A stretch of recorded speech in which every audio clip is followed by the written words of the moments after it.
फलस्तीन के अवाम इसराइली कब्जे का दर्द बर्दाश्त कर रहे हैं। गजा में पायदार अमन के लिए जंगबंदी की खिलाफ वर्जियां बंद करनी चाहिए। वजीर आजम शहबाज शरीफ का अमन बोर्ड के इफ्तिताही इजलास में इजहार ख्याल, कहा दुआ है अमन के लिए ट्रंप की कोशिशें कामयाब हों। सदर ट्रंप ने पाक भारत जंगबंदी कराकर कई जानें बचाई। सदर ट्रंप हकीकत में जनूबी एशिया को बचाने वाली शख्सियत हैं।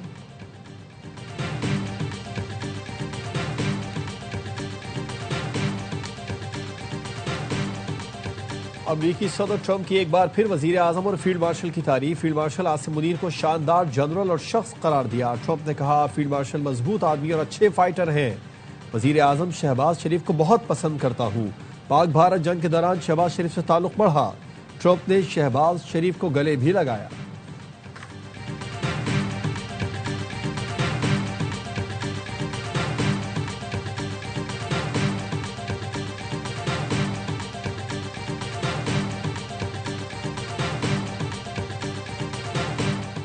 और गजा में लड़ने के लिए फौज भेजना जरूरी नहीं। गजा अब इम्तिहा पसंदी का गढ़ नहीं रहा। अमरीकी सदर डोनाल्ड ट्रंप का गजा अमन बोर्ड के पहले इजलास से खिताब, कहा गजा की तामीर नौ के लिए अक़वाम मुत्तहिदा जापान ने फंडिंग की यकीन दहानी कराई है। चीन और रूस भी मदद कर सकते हैं। सऊदी अरब और कतर का गजा अमन बोर्ड को $1 अरब देने का ऐलान। यूएई का $1 अरब 20 करोड़ देने का ऐलान। एस्टैब्लिशमेंट और हुकूमत ने कोई डील ऑफर नहीं की। राना सनाउल्लाह का कहना है वजीर आजम तो 3 बार मुज़ाकरात के ऑफर कर चुके। अली अमीन गंडापुर ने कहा कि बानी पाकिस्तान के लिए बैठने को तैयार है। बानी की आंख का मामला आया तो पीटीआई क़यादत हमसे राब्ते में रही, इसको डील नहीं कह सकते। गजा इस्तेहकाम फोर्स का हिस्सा बनने में कोई बुराई नहीं। वजीर दिफा ख्वाजा आसिफ का कहना है पाकिस्तान अभी इसराइल से ताल्लुकात का नहीं सोच रहा, उसे तस्लीम करने का ऑप्शन ज़ेर गौर भी नहीं। फ्रांसीसी टीवी को इंटरव्यू में ख्वाजा आसिफ ने कहा अफगानिस्तान में फजाई कार्रवाई से नहीं हिचकिचाएंगे। पाकिस्तान में प्रॉक्सी जंग तालिबान और भारत की मिली भगत है। पाकिस्तान पर हमले के लिए दिल्ली और काबुल एक पेज पर हैं। भारत के साथ जंग का इम्कान अब भी मौजूद है।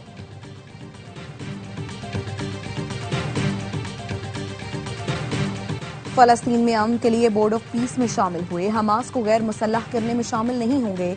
तर्जुमान दफ्तर खारिजा की ब्रीफिंग, कहा भारत को पानी को हथियार बनाने नहीं देंगे। भारतीय आबी जाहरियत और 37 माहिरे की खिलाफ वर्जी पर कानूनी तरीक़ाकार इख्तियार कर रहे हैं। दहशत गर्दी के लिए अफगान सरजमीन के इस्तेमाल पर Afghan deputy head of mission की दफ्तर खारिजा तलबी। बाजोड़ हमले पर अफगान तालिबान रजीम को एहतजाजी मरासला इरसाल किया गया।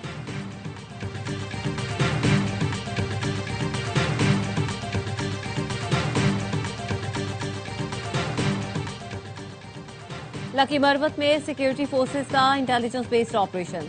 भारतीय हिमायत याफ्ता 4 खारिजियों को ठिकाने लगा दिया। असलहा और गोला बारूद बरामद। ISPR ने बताया हलाक दहशतगर्द मुतादिद दहशतगर्द कार्रवाइयों में मुलव्वस थे। सदर वजीर आजम और वजीर दाखिला की सिक्योरिटी फोर्सेस को शाबाश।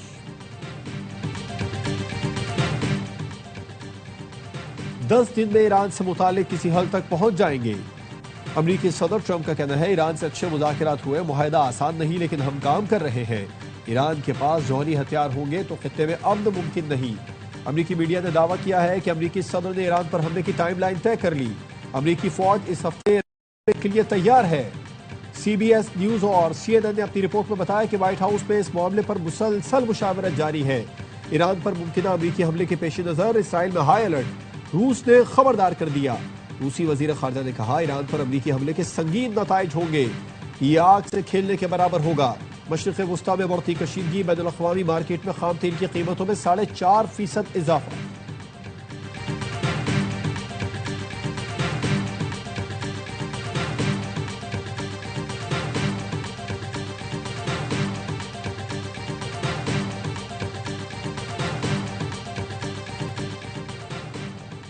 पाकिस्तान और अमेरिका का रोजवेल्ट होटल पर ताउन का फ्रेमवर्क आगे बढ़ाने का फैसला। स्ट्रेटेजिक इक़्तिसादी इक़दाम का बाज़ाब्ता आगाज। MOU पर दस्तखत हो गए। पाकिस्तान की जानिब से वज़ीर ख़जाना मोहम्मद औरंगज़ेब ने दस्तखत किए। अमेरिका की जानिब से GSA administrator Edward city forest ने दस्तखत किए। तक़रीब में वज़ीर आज़म शहबाज शरीफ और अमरीकी ख़ुसूसी एलची स्टीव विटकोफ मौजूद थे।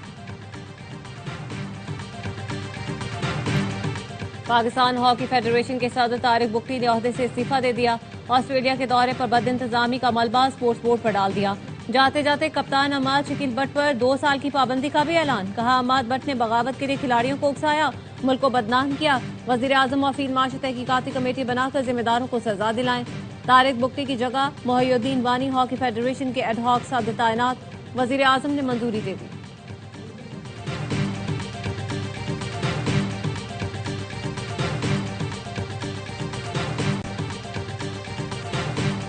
बानी पीटीआई को दूसरा इंजेक्शन 25 फरवरी को लगेगा। बिनाई मुतासिर होने पर पहला इंजेक्शन 25 जनवरी को लगा था। दूसरा टीका जेल में लगना है या अस्पताल में, अभी फैसला नहीं किया गया। जराये का कहना है बानी पीटीआई के लिए तजवीज डॉक्टर्स को इजाजत न मिली। शौकत खानम के सीएमओ डॉक्टर आसिम यूसुफ ने 3 नाम दिए थे।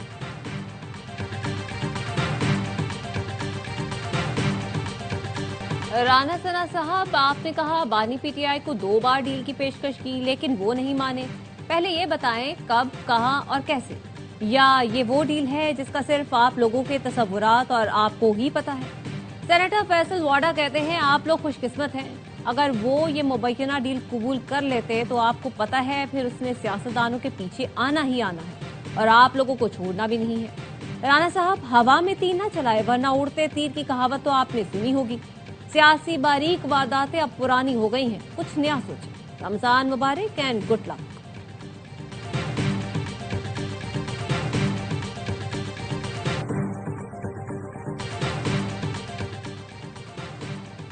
डील हुई और ना ही कोई ढील। बानी पीटीआई को किसी भी किस्म की रियायत का तासुब देना बिल्कुल गलत है। विफाकी वजीर इत्तलात अता तारड़ कहते हैं बानी पीटीआई अदालतों से सजा याफ्ता मुजरिम है, उन्हें रियायत देने से मुतालिक खबरें बेबुनियाद हैं।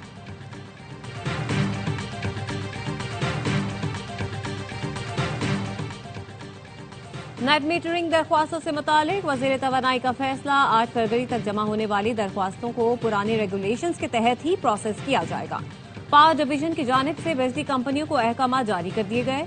तर्जुमान का कहना है कि इलेक्ट्रिक समेत तमाम कंपनियों में 8 फरवरी तक नेट मीटरिंग की सहूलत मुयस्सर होगी।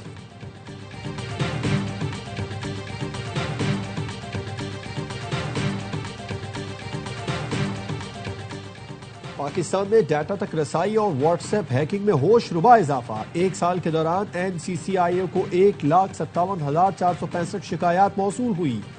डाटा के गलत इस्तेमाल और पब्लिक करने में 35 वेबसाइट्स मुलविस होने का इंकशाफ। धंधे में मुलविस 52 सोशल मीडिया प्लेटफॉर्म्स की निशानदही भी की गई।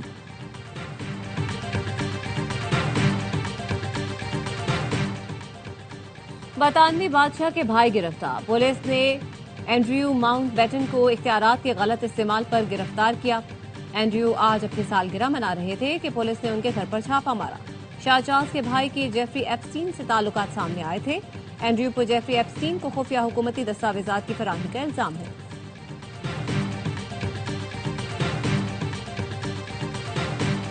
मोदी हुकूमत की AI समिट बद इंतजामिया और तनाज़ात की नजर हो गई। बिल गेट्स ने चंद घंटे पहले AI समिट में खिताब से इनकार कर दिया। एक्स पर गेट्स फाउंडेशन ने लिखा बिल गेट्स अब AI समिट में खिताब नहीं करेंगे, बहुत गौर के बाद फैसला किया गया है। इससे पहले अनवीडा के सरबराह भी AI समिट में शिरकत से इनकार कर चुके। भारतीय अपोजिशन लीडर राहुल गांधी मोदी हुकूमत पर बरस पड़े। कहा मोदी हुकूमत ने AI समिट को तमाशा बना दिया, इस प्लेटफॉर्म का फायदा उठाने के बजाय उसे अपनी तशहीर के लिए इस्तेमाल कर रही है।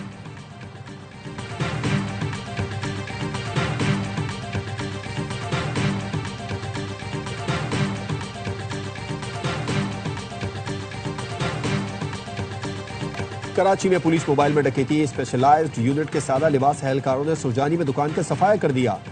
लाखों रुपए मालियत का सामान और कैश ले उड़े। दुकानदार सुरजानी थाने गया तो पुलिस ने पेटीबंद भाइयों के खिलाफ कार्रवाई से इनकार कर दिया।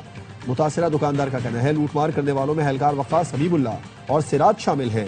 दुकान में खुल्ला डकैती की गई, हमें इंसाफ दिया जाए। वजीर दाखिला सिंध ज़ियाउल हसन नज्जार ने DIG, CIA और SSP वैसे से तफसीलात तलब कर ली। कहा जुर्म के मुर्तकिब अफसरानों एहलकारों को ब्लैक लिस्ट कर दें।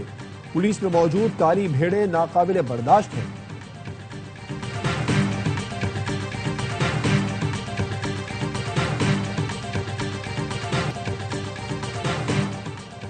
इसराइल की खुली दहशतगर्दी। मस्जिद अक्सा के इमाम को 1 हफ्ते के लिए बेदखल कर दिया।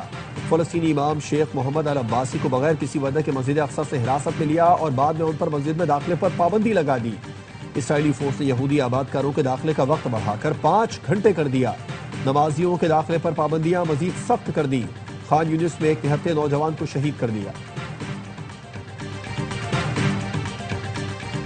जापान के शुमाली जजीरे होकाइडो में शदीद बर्फबारी, निजाम जिंदगी मुंजमद। 24 घंटों के दौरान 1.5 फीट तक बर्फ पड़ने से तालीमी इदारे बंद।